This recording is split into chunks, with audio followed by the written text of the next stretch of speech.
Okay. Well, thank you for that confirmation. You're very welcome.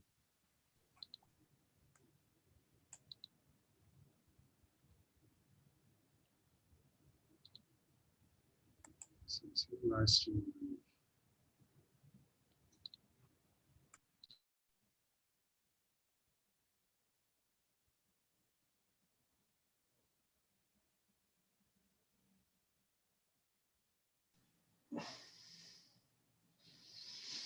Hey, Mr. Gould, we're just double checking everything is working just fine, so we'll get started around 5. All right. You hear me okay?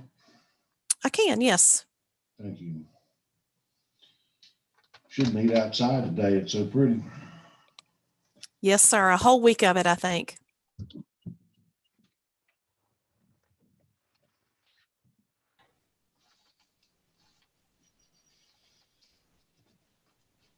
Good afternoon, everyone. Our live streaming has started, and we will start our meeting at 5. Nice to see everyone. Hello.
Hello to those that are joining us.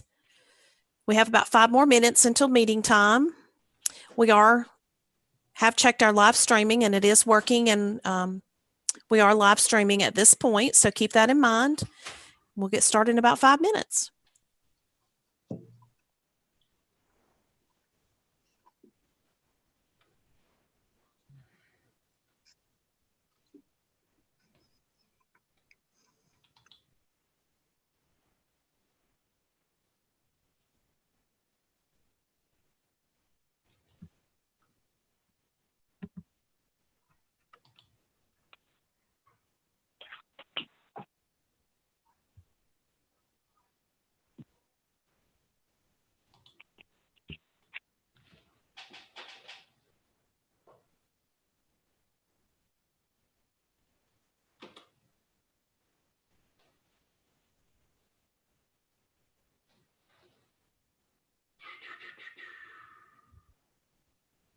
Yeah.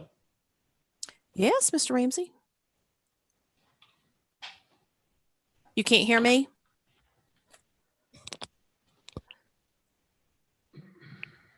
Well, let's make sure it's not me. I can hear you. Okay. Thank you.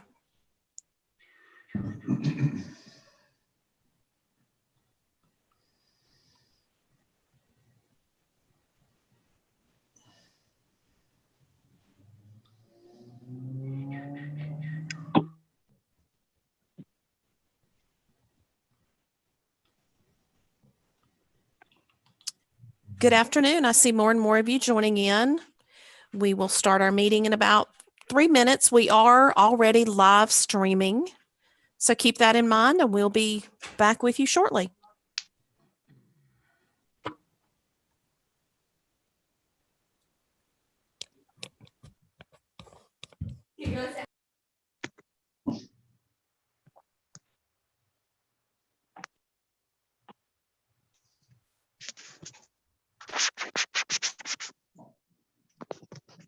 Good afternoon, pretty people. How is everyone? Good. Hi, Vivian. Thanks for your cheerful greeting. It is such a beautiful day. How can we not be so cheerful? That's right. At least I'm enjoying it from my window. Absolutely.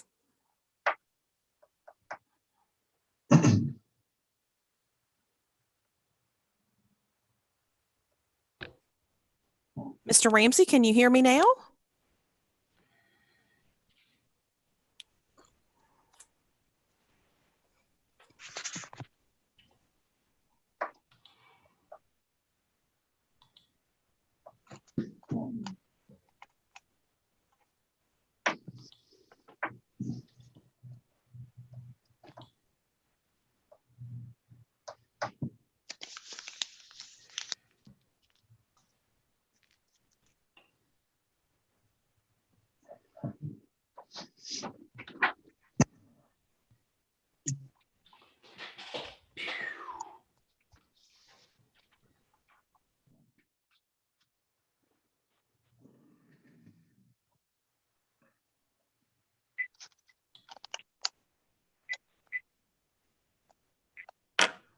Well, announcement just for the good of the group. We are very busy in the vaccine clinic today, getting lots of people vaccinated. Yes, that's a good thing. Good job for helping the community because it definitely keeps the numbers down like we have seen lately. And I hear it's going to be busy again tomorrow, Dr. Leatherwood. Maybe even more people coming through. We have just another minute or so. Good afternoon to everyone that has tuned in. We will get our meeting launched here very shortly.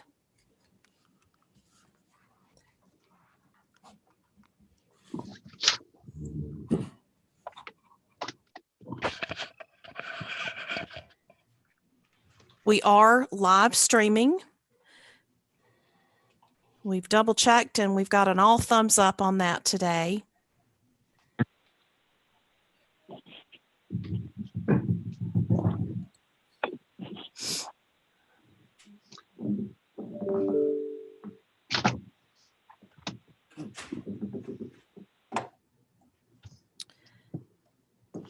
Timmy, I think there is a chance that Mr. Ramsey cannot hear.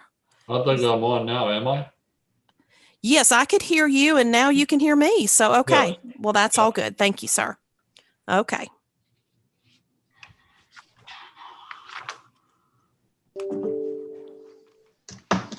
Mr. Gould, I have 5 o'clock, so I can go ahead and start with the preliminary announcements if you would like.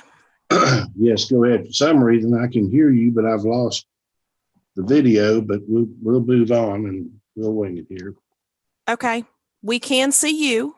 Okay. Okay.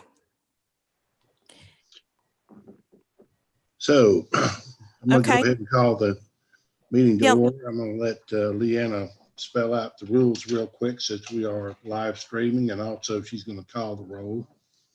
So, Okay. Yes. So we will now begin the March 8th regular session meeting of the Blue Ridge Community College Board of Trustees. I'm Leanna Haney, staff member here at the college, and I'll be assisting a bit here with getting this meeting started. So let me share just a few housekeeping notes. Please turn on your video if possible and mute yourself if you are not speaking. The chat function of this Zoom meeting has been disabled. Although you do, for board members, although you do not see others on the screen with us, you just see the board members and our staff. There are others joining us today using the YouTube link that was sent out with the public meeting that we released last week. So greetings to our guests that have joined us today.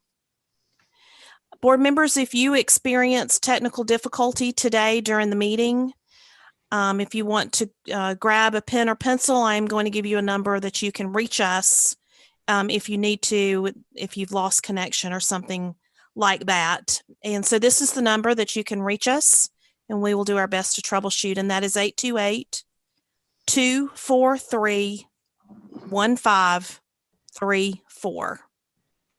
Again, that's 828-243-1534. So, Mr. Gould, now I'm going to take the roll. If our board members would like to find your unmute button, I'm going to move through this fairly quickly. So when I call your name, you can be ready to respond. Vivian Bolanos. Present. Kathy Childress.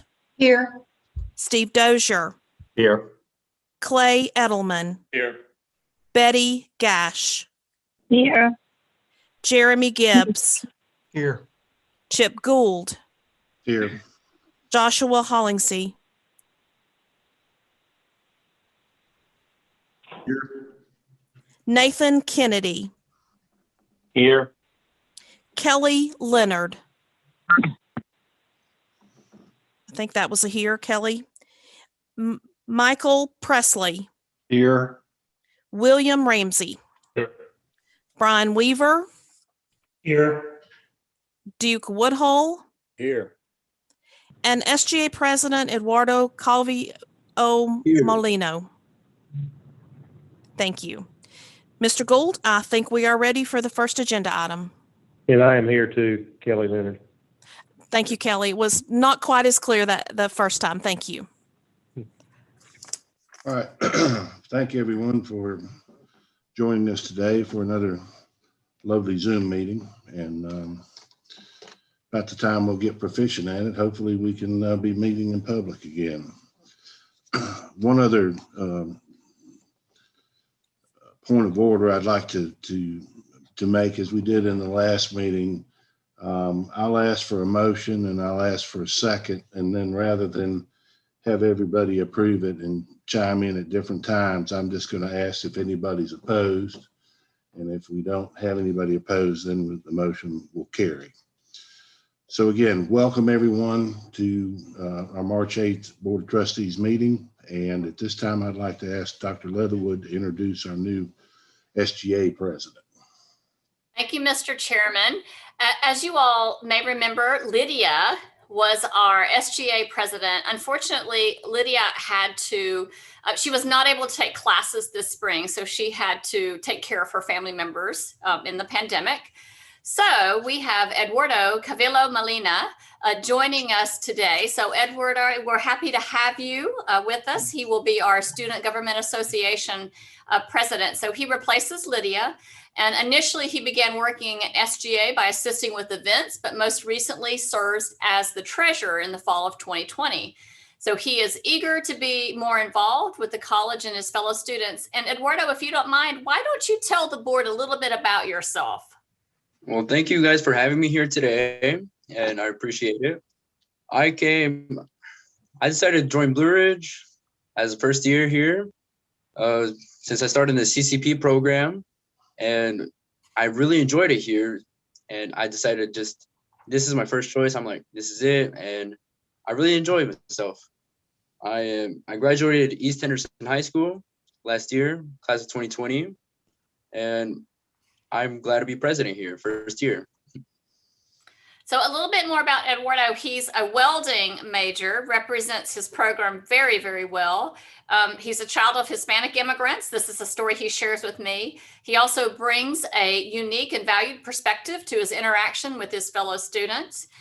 In addition to his schooling, he can often be found working at his family small business, Janitzio's Mexican restaurant. So Eduardo, we are so happy to have you, and he's a hard worker, and we're just happy to have him part of the board. Thank you for joining us. Thank you guys. Okay, Mr. Chairman. All right, thank you. And again, welcome, Eduardo. All of my staff eats at Inizio's on a regular basis. We're the big guys. We don't have any little guys at Cason. So when you see a big crowd of big old guys out there with a Cason logos, I'll tell them who you are next time. But we look forward to working with you. Our board always enjoys hearing what the SGA is doing, and we can't wait to interact with you and learn more about it. At this time, I'm going to read the ethics statement. Board members, Madam President, financial and administrative staff, you are reminded that you have a duty to avoid all conflicts of interest, potential conflicts of interest, and appearances of conflict of interest.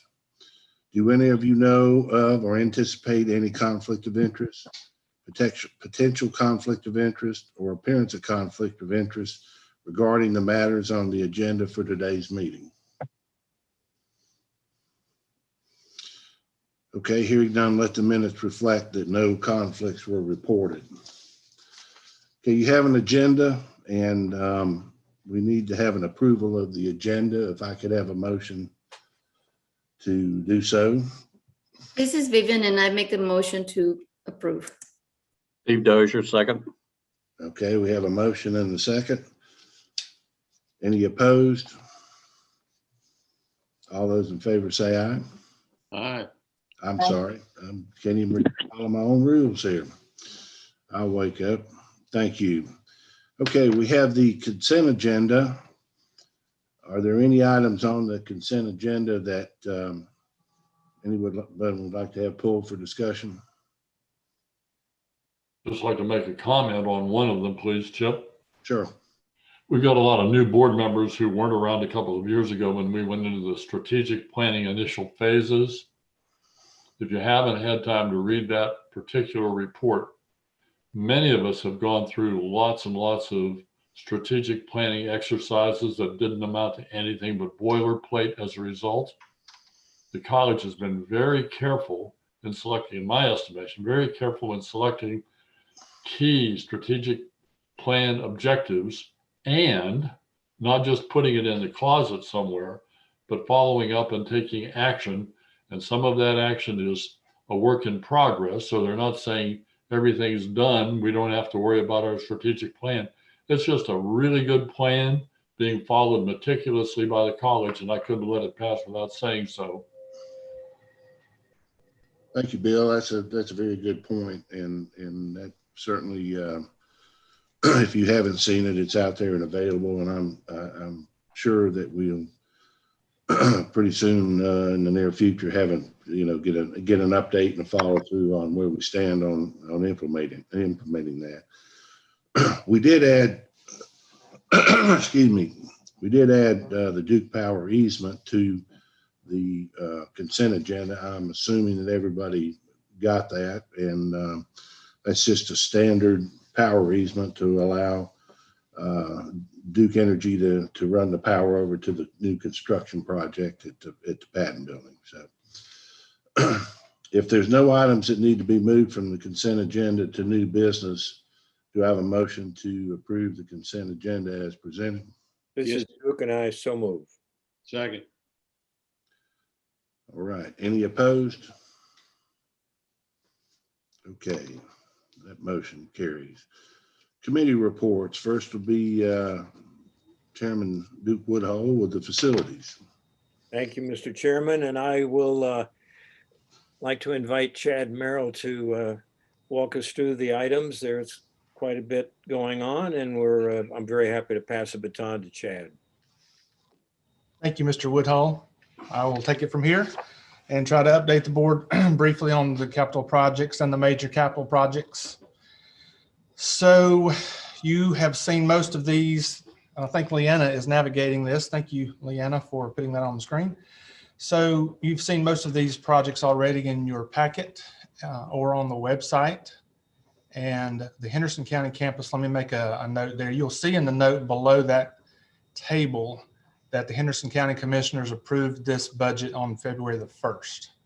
So you may recall that we've been on hold for about a year on that list of projects due to pandemic, due to the economy, a couple of factors involved there. So we were pleased and relieved that the Henderson County Commissioners gave us permission to move forward on all of these projects. These are not the ones that we've reported to you in January for the FCAP. This is not the fiscal year for projects for next year. These were basically the projects that were on hold. And the very next day, Peter and his staff began putting these things into place and putting some of these out for bid. We've had pre-bid meetings. One of the projects, the bids are due tomorrow. So all of these 6 projects are well underway. As far as the Transylvania County campus, if you'll see that list, typically I highlight in yellow anything that has changed since the last board meeting, and you'll see that there's nothing in yellow, but those projects are still online. And they're basically as they were. The one project we were waiting on we're still waiting on the supplies there. One item that I didn't complete, and I can't see it here at the moment, the master planning process. Yeah, I did add January 2021. As you know, the master plan was part of both counties' budgets, and that was approved by the trustees at the January meeting. That's a quick update on the capital. Let me give you an update on the major capital projects. And really, I'm going to add a few more bullet points to that because since we posted this document for the board a week or so ago, we've had several updates. So I'll probably pick up on the patent project. Most of you were part of the groundbreaking that took place on February the 10th. And the contractors moved in immediately and began construction after the groundbreaking. The tree removal began. Let me look at my notes here. Followed by, we're also at the same time removing dirt and soil from the front of the patent building. Tree removal is scheduled to be complete by the end of this week. We've also had a meeting on site with the architect, contractor, and the county to look at building abatement for the patent building, as well as making sure that we continue to have power to the IT server room. So if you are familiar with the campus, you know that the hub of our technology department is in the patent building. So there's a sacred area there that we're trying to protect. We've had our first OAC meeting with the owner, architect, and contractor. That was on February the 25th. This past week, Duke Energy has been on campus moving and installing new power poles.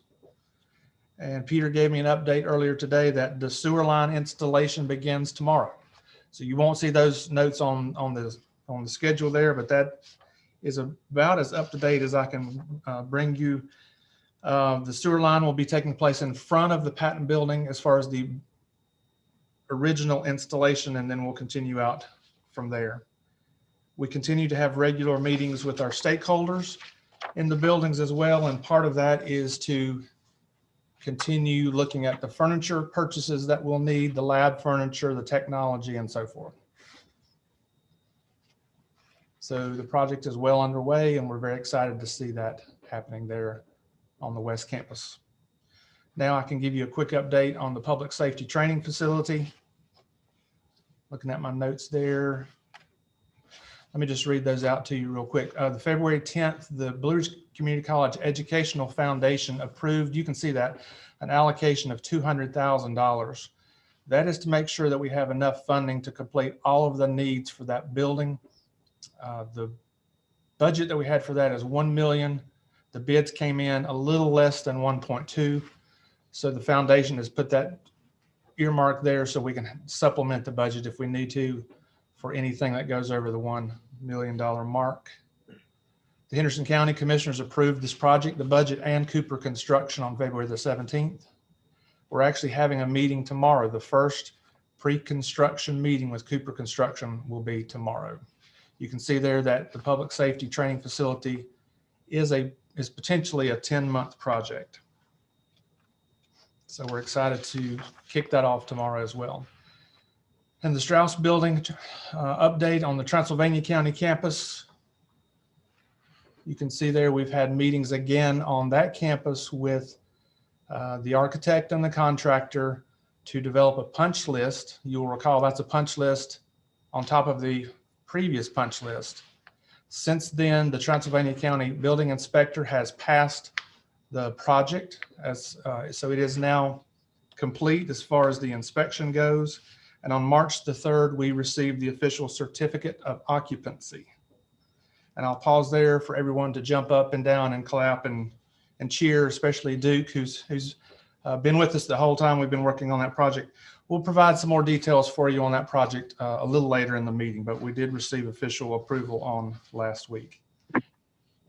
Leanna, I'm not sure if you have photos available for that project, but if you do, we'll put those up at your convenience. Chad, can you hear me? Yes, sir. Do we have a COA meeting scheduled soon for the Strauss building?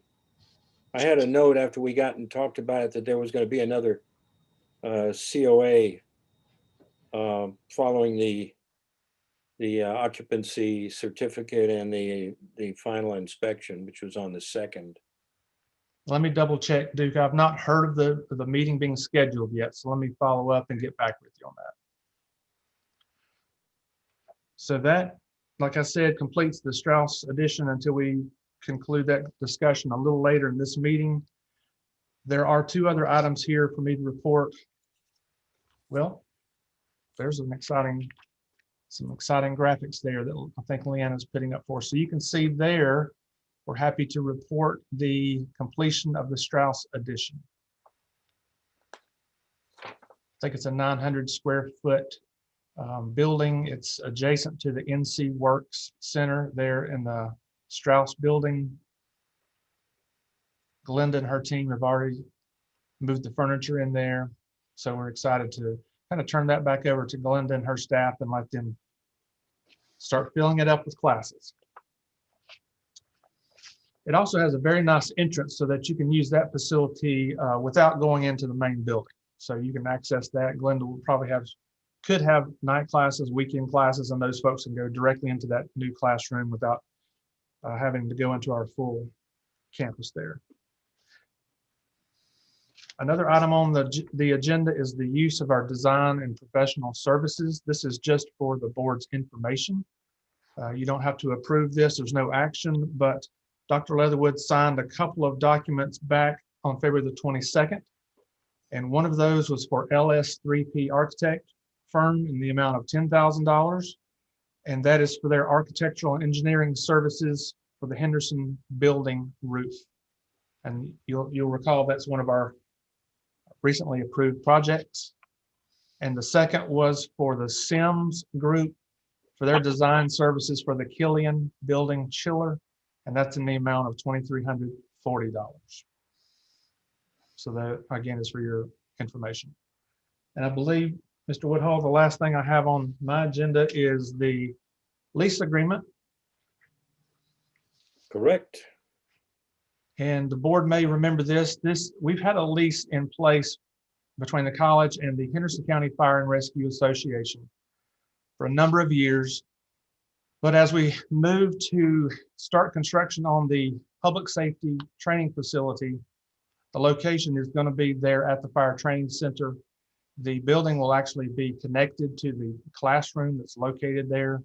So we, along with the association, along with our attorney, has worked on this document for a couple of months. The additional language that we added to the lease is basically talking about the new building being located on the grounds of the Fire Training Center. It also includes language regarding insurance coverage of the buildings, the use of the site, and the scheduling of facilities, and basically who can use it when, who's responsible for the scheduling, and who's responsible for the insurance. Again, our attorney, Mr. Shatley, has helped us with that. This would require an action from the board to approve the lease. And I'll turn it back over to you, Mr. Woodhull. Yeah, okay.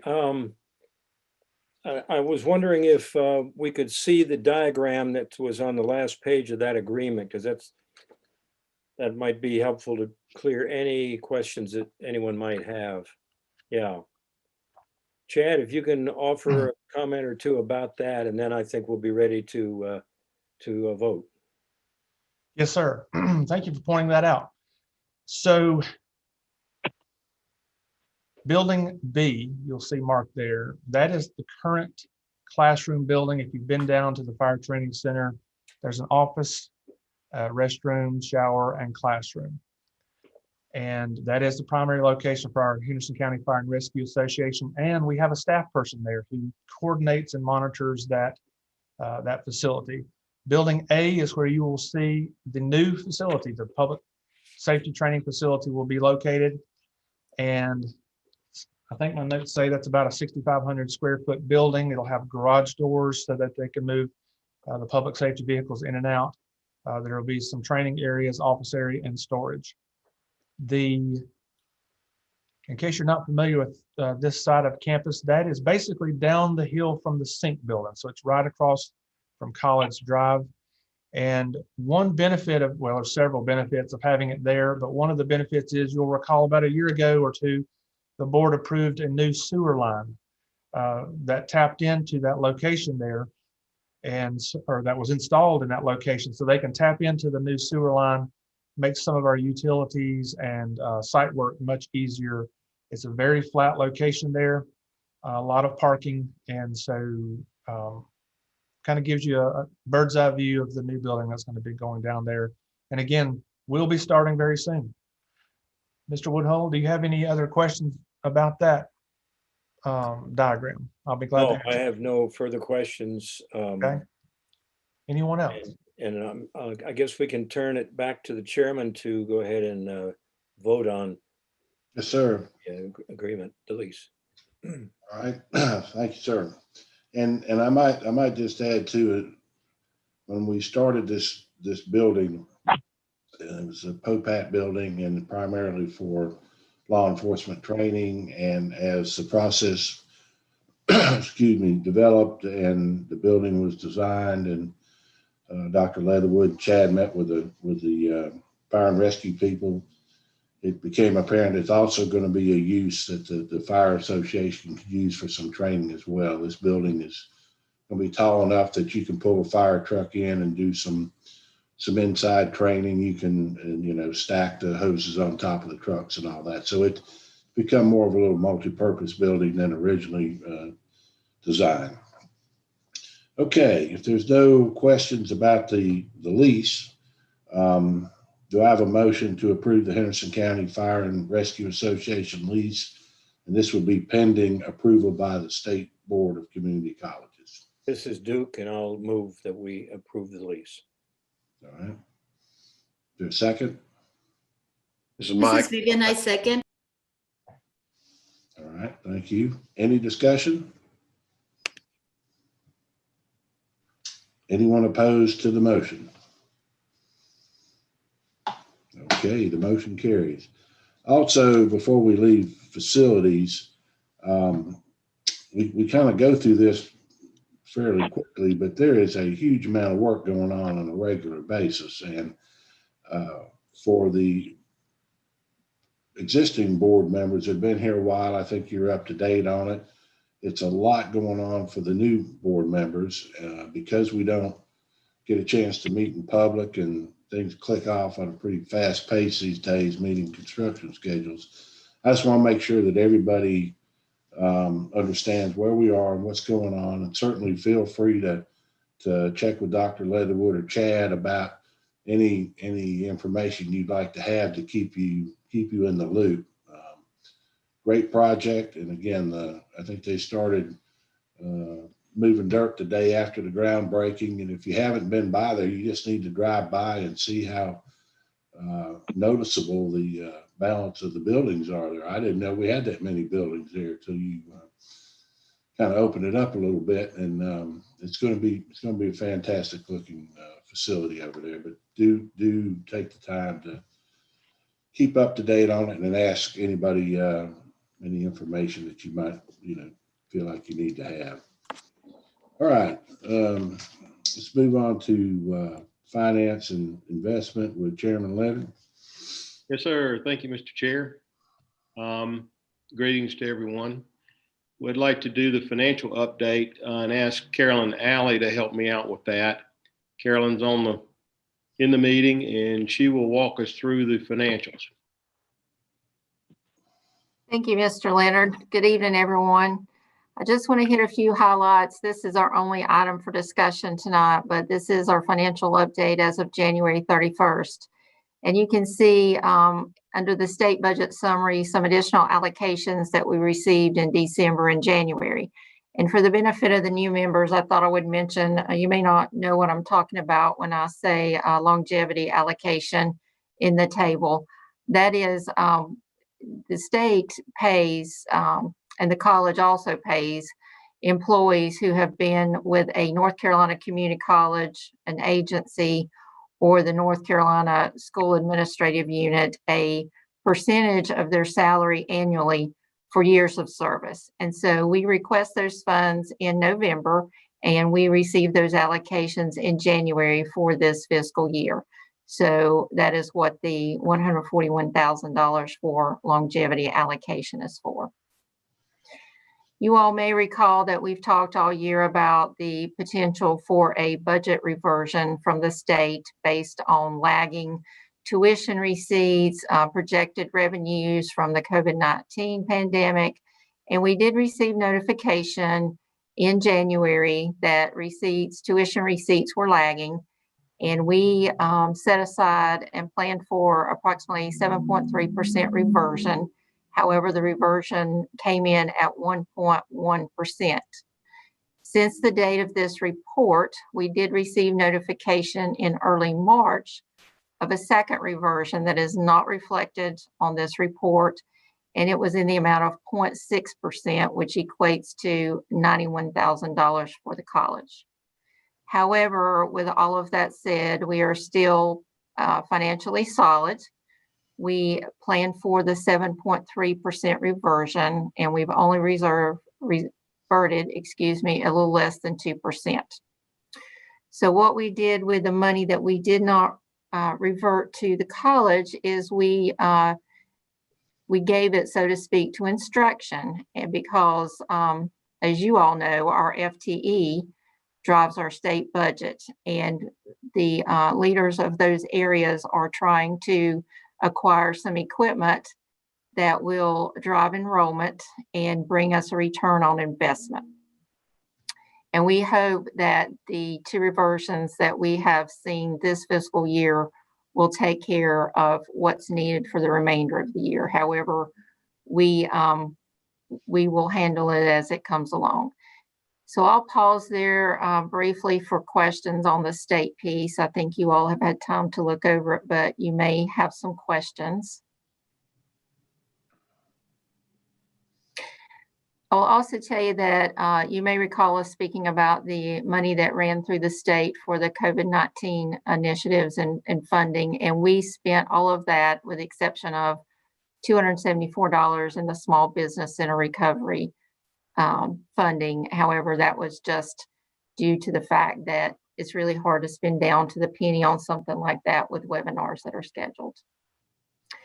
And so just briefly, in terms of the Henderson County budget, you can see on page 2, Leanna doesn't have to pull it up, but on the detailed report that we have approximately $672,000 left in our county budget, which we, as of the date of this report, we're a little over halfway through the year. Some of those funds have been earmarked, and I've been working with Chad and Dr. Leatherwood and their teams on some needs we've identified for some small projects associated with the POPAT that we will use some of the unspent funding for. And then for the Transylvania County campus, we have about $178,000 that's not spoken for at this time.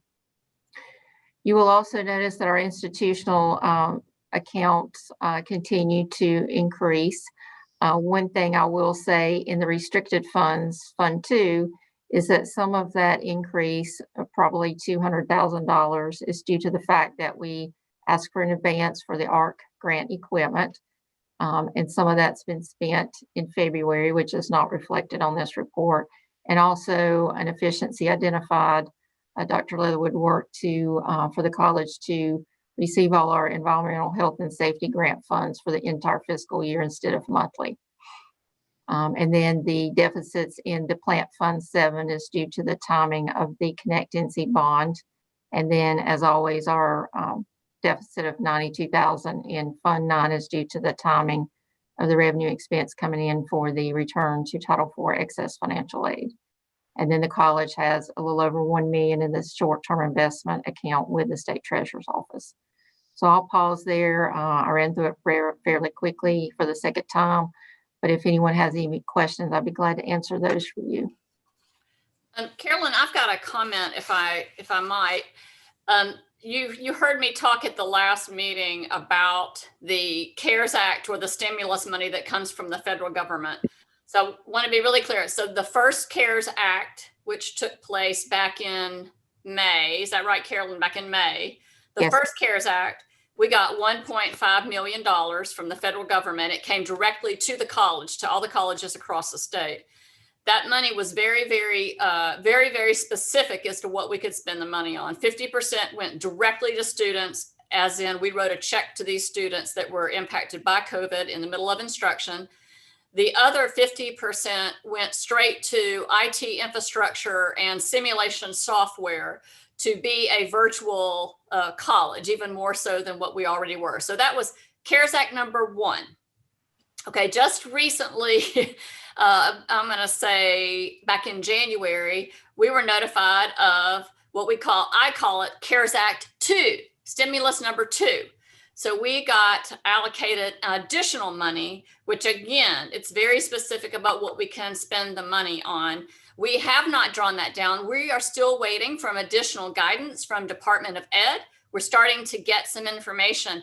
Since we've had a change of administration, so the money was allocated with the previous administration, and now we have a new administration. So we have to figure out if the guidelines are going to be the same as the previous administration. So that was CARES Act 2.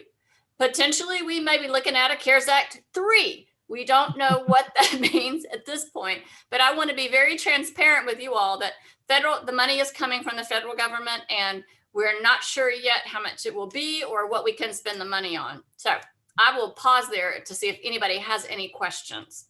So CARES Act 2, we don't know the amount yet, even though it was in January, or do we already know the amount?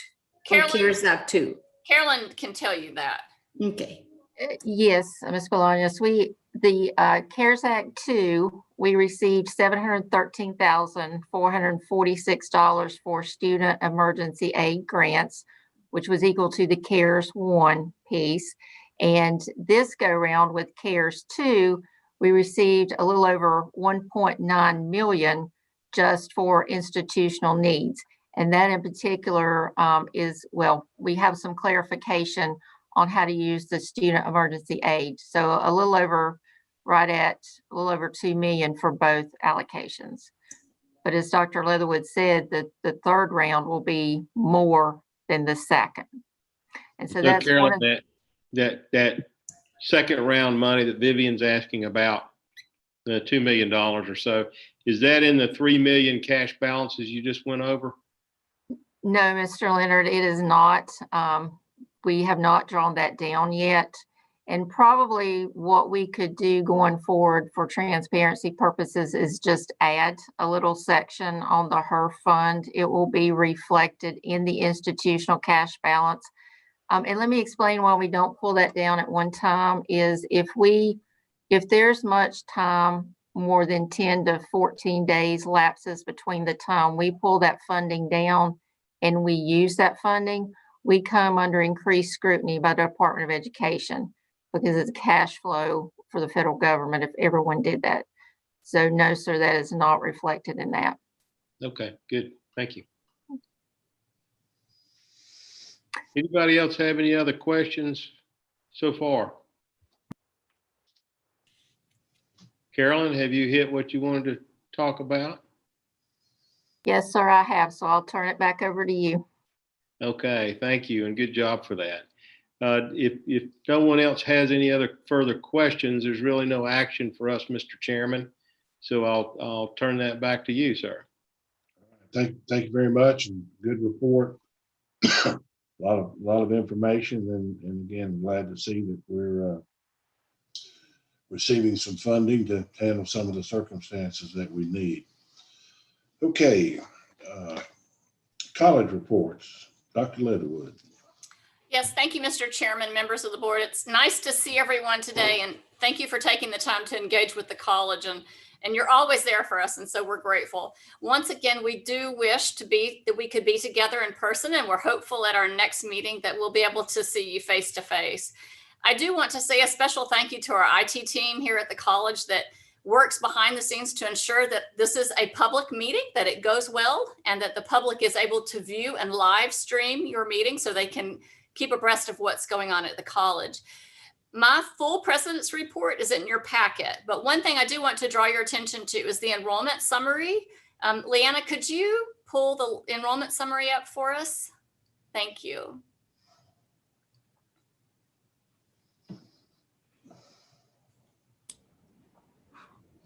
So these numbers, while she's pulling that up, remember that these numbers are not final until June, as they're constantly changing and we actually close out the semester.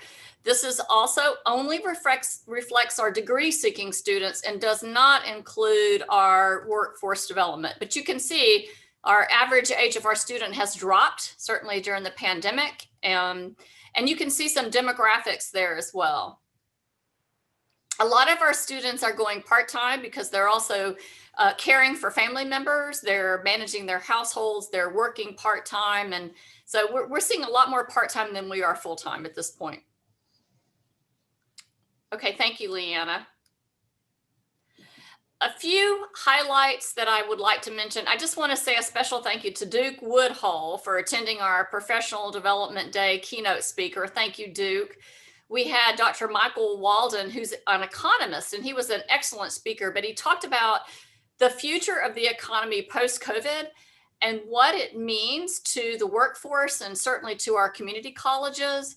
So please remember that anytime we're having a program like this for employees, board members, you're always welcome to join us. And Duke, I'm glad that you were able to be present.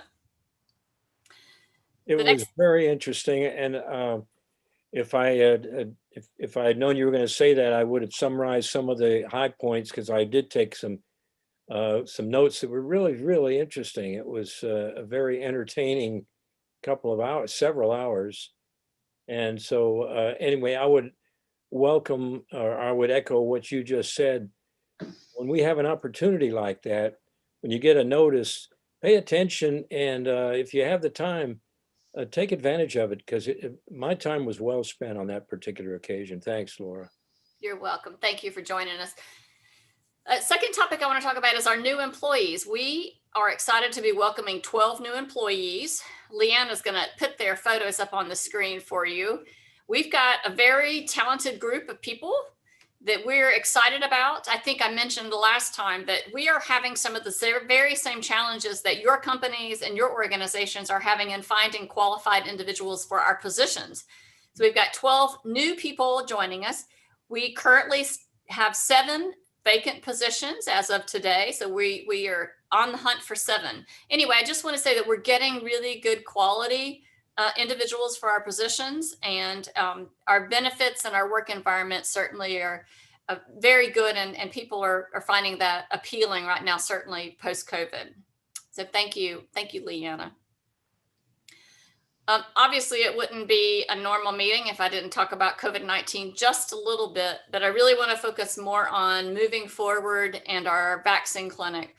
Last time we met in January, we had just started the vaccine clinic in partnership with Party UNC Health. They are certainly the clinical partner. They get the vaccine. They have a lot of the clinical people working behind the scenes.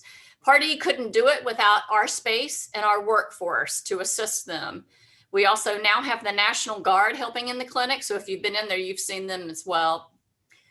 Because the college now, in this next group, we are considered essential workers. So I'm happy to report that 70% of our full-time employees are now vaccinated. Yay. In addition to that, we've got 33 employees that actually volunteer in the clinic. In addition to our first-year nursing students, our second-year nursing students, our nurse aid students, and our medical assisting students. So you can see that we are staffing a lot of the clinic as much as we possibly can in order to help party with this. And some of our nursing students have found it so rewarding that they're volunteering on their own time, which is amazing. So they've certainly chosen the right field if they're doing that kind of thing. So I could not be more proud of our partnership. It's amazing because this clinic has been used as a model for other universities and community colleges across the state. We've been visited by Western Carolina University, UNCA, and Elon University have all modeled their clinics after this vaccine clinic here at Blue Ridge.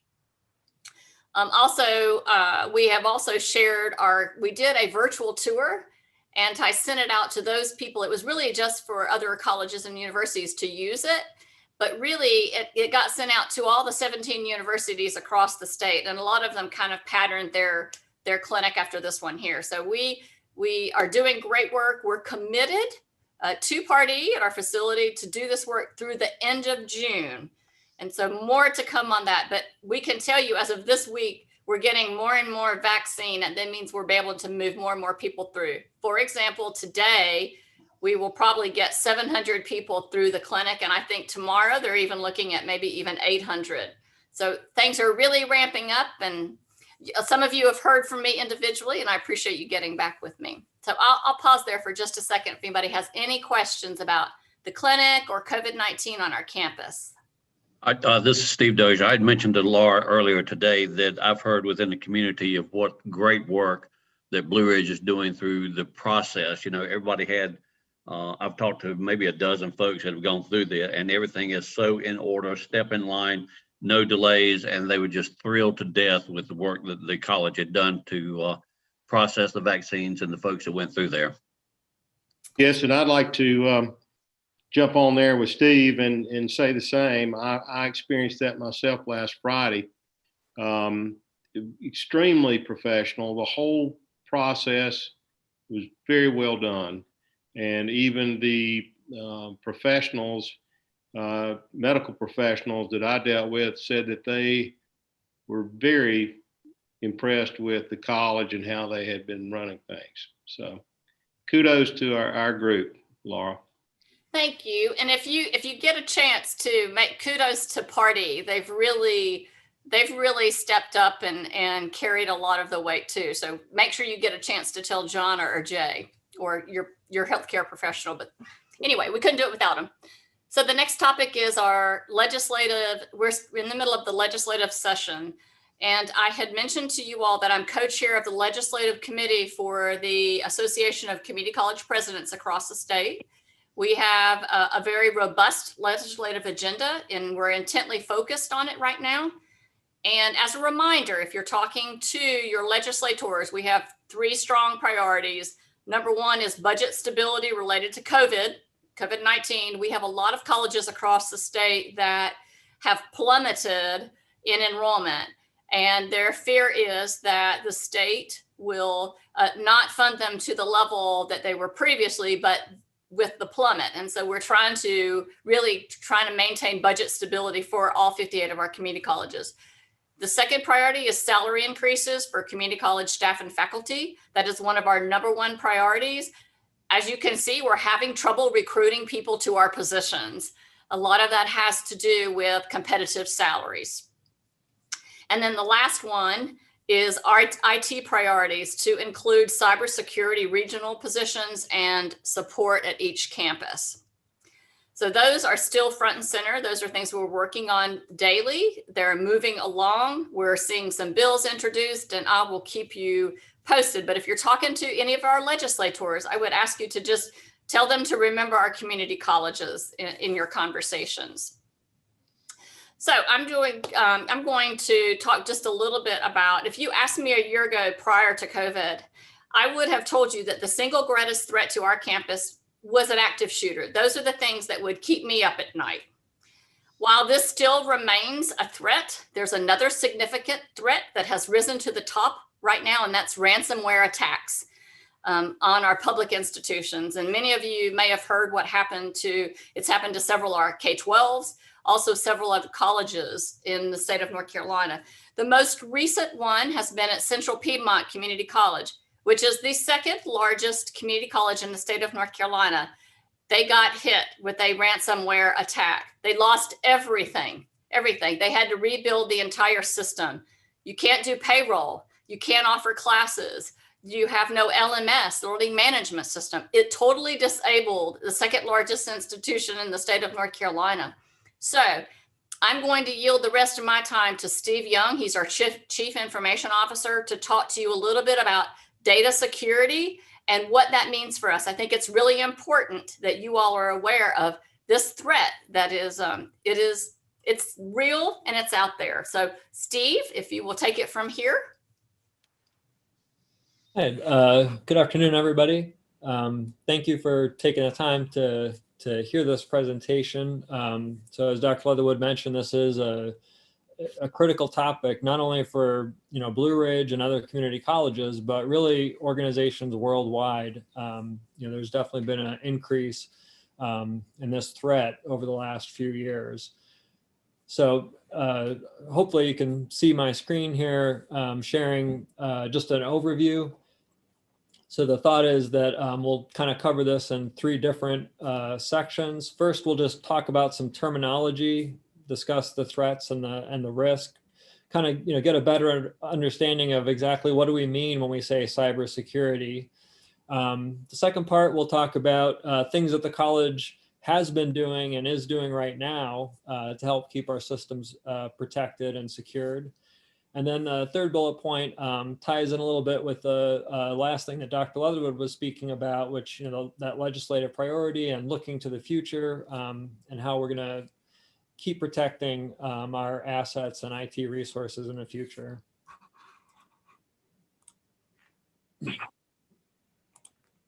So this term cybersecurity, and I know there's been several different terms, but probably the single term that's caught on the most with media and just in general is cybersecurity. So when you really break that down, there's really kind of 3 core concepts, and these concepts, there's nothing unique or special about them as far as the IT realm. They're the same concepts that you might think of in terms of how you might protect your own bank account or your finances or your home. So the ensuring the confidentiality of information, in other words, making sure that only the folks that are authorized to view sensitive information are able to view that information. The second bullet point is integrity, ensuring the integrity of the information.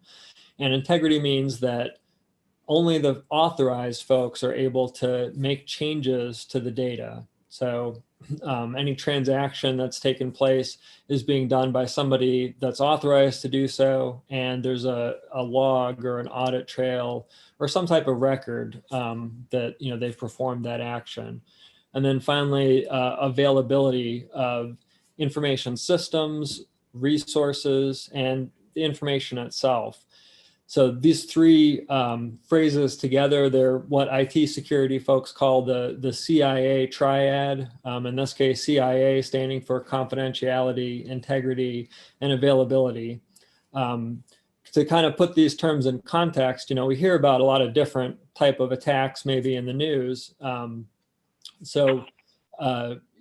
Something that was maybe in the news a little bit more in the past and a little bit less so recently, but still occurs, is people talk about a data breach.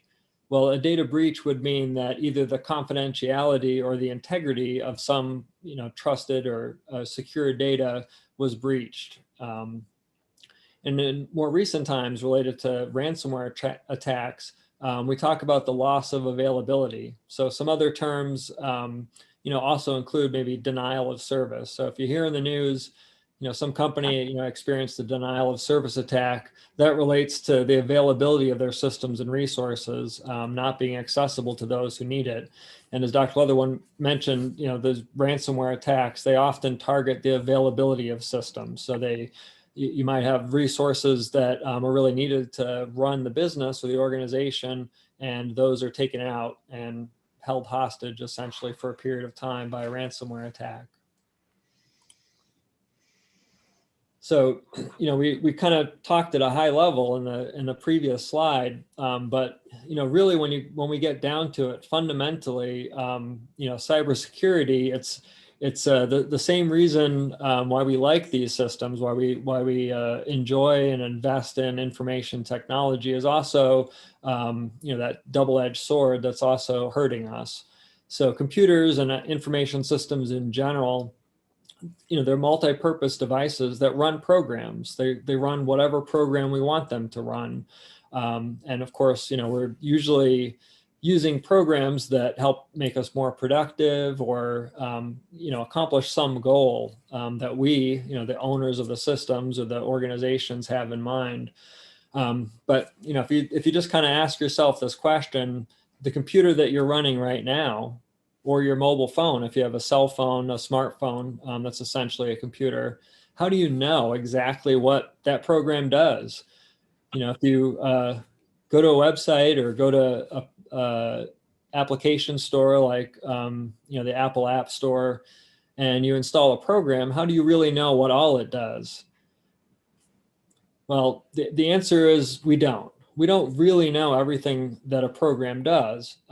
We essentially trust whoever it is that we're getting that program from. So if you're using Android phone, there's a little bit of trust with the fact that an application is published on, the Android store, the Google App Store, or if you use an iPhone on the Apple Store.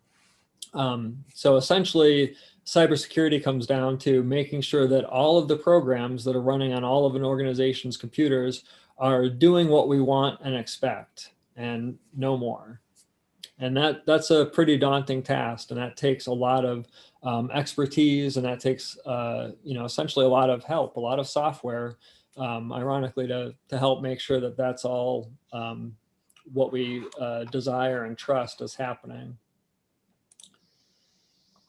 So this slide here is meant a little bit of humor, but also meant to be a little bit of a juxtaposition. A lot of us, I think, that have been working in industry for many years, computer security isn't exactly a new problem. Even way back in the 80s, there were movies, such as the movie War Games, that depicted, folks, maybe kids, maybe high school kids or other experts, essentially pulling pranks or acting like vandals, damaging or affecting an organization's computing resources.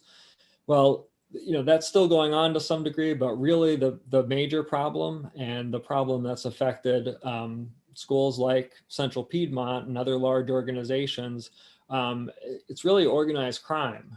And that's the major change, I think, is that criminals have discovered that ransomware and other malicious attacks on organization computers could be a source of profit, a source of money for them. And that's scary for multiple reasons, but in particular because it's a much more focused and organized effort now, against smaller organizations like Blue Ridge and like other schools. In fact, recently in the news, I believe Dr. Leatherwood mentioned the Central Piedmont attack. So that was a ransomware attack where most likely that started from, an employee clicking on a link in an email, that link installing malicious software onto that employee's computer. And that could have happened weeks and months before, the actual attack was unleashed. And, these criminals have a foothold in the network, and, they probe, they analyze, they take whatever time and resources they need to figure out how to exploit that access that they have. And often what that means is ransomware, which could mean encrypting the data, kind of putting the data behind an impenetrable wall, and selling you back the key to your own data for a ransom. Another recent event in the local area was a medical provider, a healthcare provider, Allergy Partners. They also experienced a ransomware attack, and according to a couple of news sources, the ransomware software, they were trying to extort $1.75 million from that small organization. So Blue Ridge, like other schools and other organizations on the internet, we're regularly getting, the malicious actors kind of knocking on our door, so to speak. And we've had a lot of systems and software and training in place for a while to help mitigate that risk. But it really is a cat and mouse game. So on this slide here, there's a shot of the firewall that protects our website. So when you visit www.blueridge.edu, there's a specialized firewall that's protecting just that site, and that provides some statistics. And I believe that was taken March 4th or 5th, so it's last week's statistics, but still pretty current. So how are we protecting a college? Well, we're employing a number of strategies. So the primary strategy, or the first strategy, is we're employing multiple layers of protection. So in addition to antivirus software that runs on all of the computers and the servers of the college, we're also using specialized intrusion detection systems and intrusion prevention systems. And these are software programs that essentially kind of act like antivirus for a network. They're analyzing all of the network traffic that comes into and out of our network, and they're looking for signatures of malicious activity or possibly patterns of behavior that look suspicious, that aren't normal. We're also employing some resources that, we're kind of jumping on some state contracts and employ resources at the internet service provider level. So our internet service provider, MCNC, is a nonprofit that works with the state of North Carolina, and they run many colleges and primary schools internet access. We work with them to do ongoing vulnerability scans. So they're kind of knocking on our front door and letting us know if there's some holes or issues that we need to patch up. And they're also protecting us from, some types of denial of service attacks. So if there were to be a flood of traffic all of a sudden trying to hit our internet point of presence, that they would try to mitigate that at their end. The next bullet point, many eyes. I think this is a critical aspect of this. So, Blue Ridge employees, we analyze antivirus logs, and we look at server logs, but it really helps to have other folks kind of take another look. So we regularly pay a third party to analyze and perform a security test, what's often called a penetration test or security analysis of both our internet, front internet facing resources, as well as inside of our network. We also make sure that employees are aware of and employ best practices as far as configuring all the computers on campus and our servers and our network infrastructure.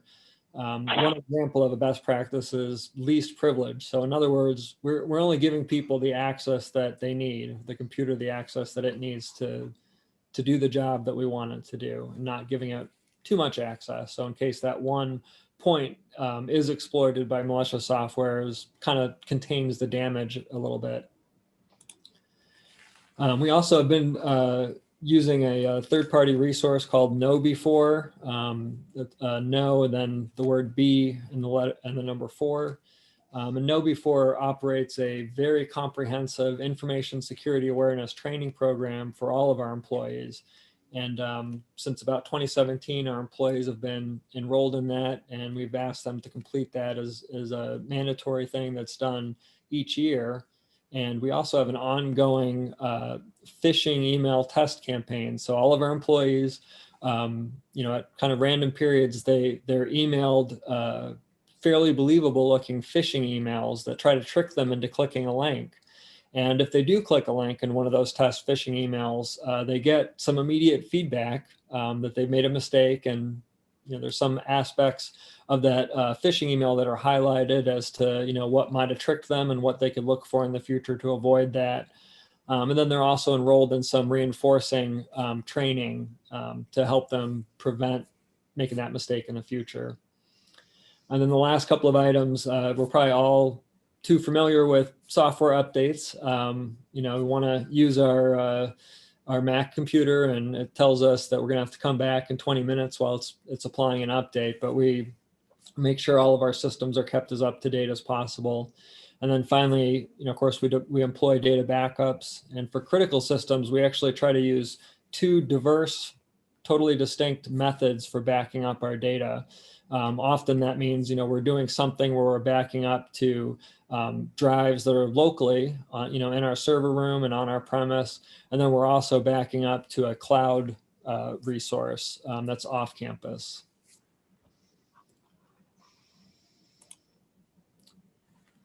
And for our future, we're looking to have leverage more of these third-party relationships. And I think Dr. Leatherwood mentioned that one of the North Carolina Community College System Office's priorities is to try to get some regional, security subject matter experts in place.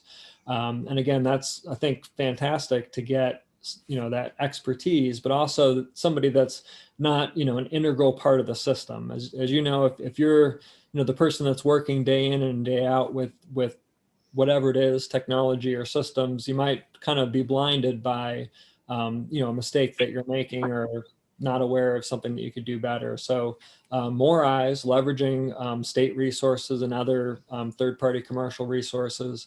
And then also this area of artificial intelligence. A lot of cybersecurity is really very detailed, nitty-gritty, looking at logs, looking at really detailed data.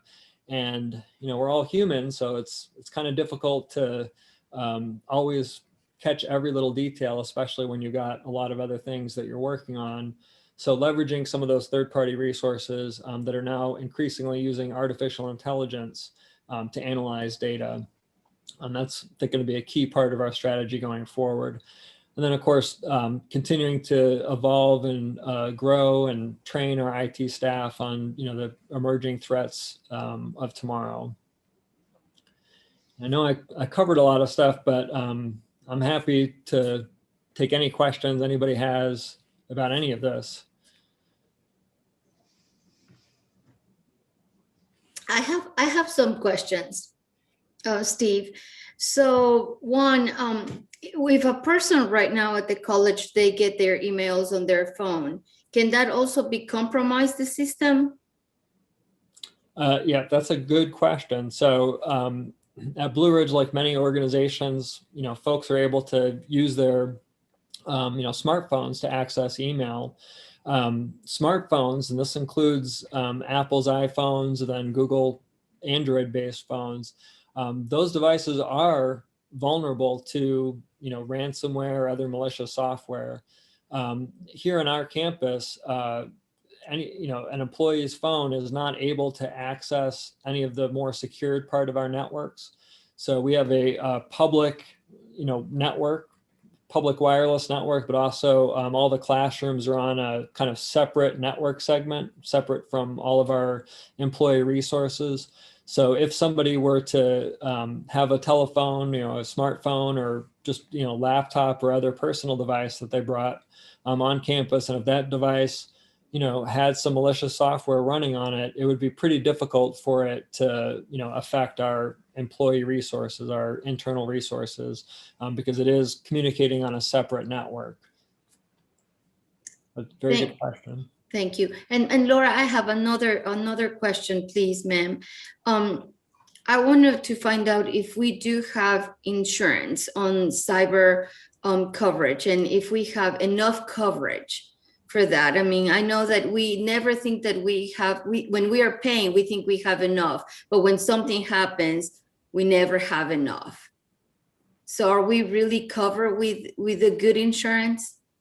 Well, we feel like we are, but I would say that we are always looking at, in particular, what we feel, it's not a new threat, but this has risen to the top. So Carolyn and her team are working with Steve to make sure that that is the case. And I know that you guys kind of glaze over. I do this sometimes when someone's talking about IT, but this is a real threat, and it's really, really important. It's important to a lot of your businesses as well. So. And we've got I want to compliment Steve. Steve's background is actually cybersecurity. So we really could not be better positioned from a chief information officer. And I just want to say thanks to Steve and his team for what they do. But you all need to be aware that that is out there, and pray that that is never Blue Ridge Community College. But thank you, Steve. Presumably, he's had a few phone calls from around the state. Have you, Stephen? Yes, Mr. Ramsey. So we've the state CIO group, or the community college group. We've already had a couple of meetings, and actually, almost every time we meet, we do talk about cybersecurity. So the Central Piedmont incident and then Richmond Hills incident, we've been talking and discussing this, well before then. But it's definitely front and center. In fact, next week, the what's called the NC IPS group, which is basically the group of IT employees across all the community colleges. Cybersecurity is going to be the number one topic during that on an online event next week. If you had us to do over again, would you still be an IT professional? I think so. I do, and I think my team, we really do enjoy it.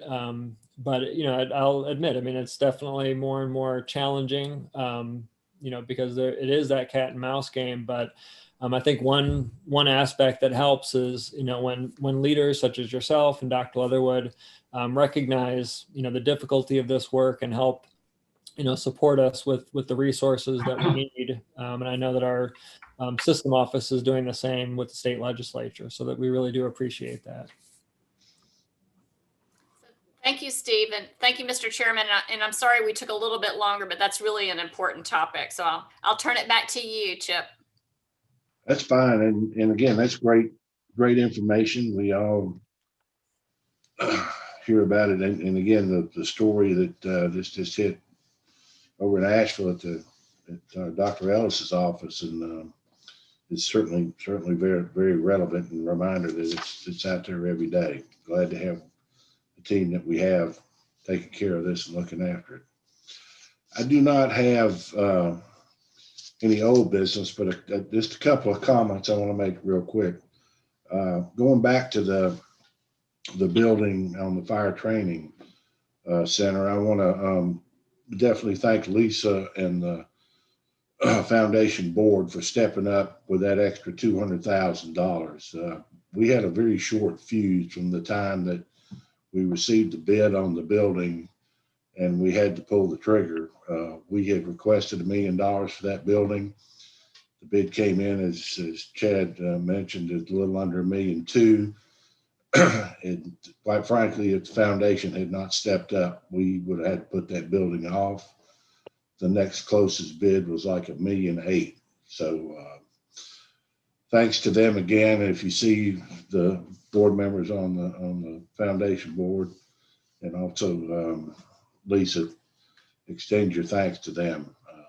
Great job. And one more mention of COVID, and again, we don't meet that often, so I can't keep it in my mind who said what the last time, but as Dr. Leatherwood mentioned earlier, from the time that Part E realized that they were going to have the vaccines till the time they got this clinic started was a very short period of time. Basically, Part E said, we want to do a clinic, and Blue Ridge said, you've got our building to do it. And Laura and I hosted a luncheon for faculty and staff at the TED building and also the allied health people, just to tell them, thank you. Jay Kirby from the hospital was there as well to give them a little update and information. But what was interesting to me was to hear their feedback. And when Dr. Leatherwood laid this out and said, this is what we're going to do, every one of them looked at each other and said, there is no way that this is going to happen. This is just physically impossible. And while they were saying it in a positive way, they weren't trying to get out of doing any work or anything. It's just like, he said, you got to be kidding me. Well, they put this thing together in no time, and it turned around to be, a best practice scenario.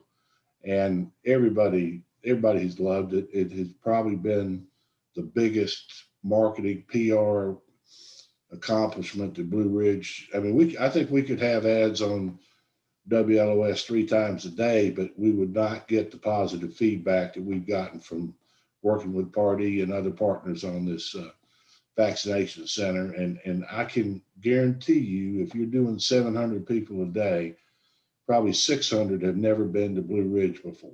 So the exposure we're getting there is just phenomenal. And again, I personally want to thank all of the staff, volunteers, nursing students for the tremendous job they're doing. And we're just so far ahead of everybody around us, and counties 3 times our size. So again, thank you for that. Under new business, there's a note that we have to have our SCI forms filled out by April 15th. And for those of you who had filled it out in the past, Tammy assures me that we can use the short form again. And trust me, she'll be on you to get those things filled out pretty quick. There's at the bottom, there's a reminder of how you can go online to get that if you've not filled that out. Don't have any other new business. And at this time, we need to go into closed session. But before we do that, I'm just going to ask if anybody has anything else that they want to bring up at this point. Once we go into closed session, then when we come out of closed session, we'll adjourn. We will not be able to take on any other business or vote on any other business once we come out of closed session. So anybody have anything at this point want to discuss? Okay, if not, Steve Dozier, could I get you to read the motion to go to closed session, please? Give me 1 second here, Chip. I gotta find it here. I had it on a separate email. Or if someone else has it. Yeah, if somebody else has it, it's gonna take me a minute to get it.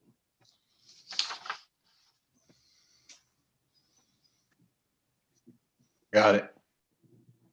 Okay, Mike, if you want to read it, please.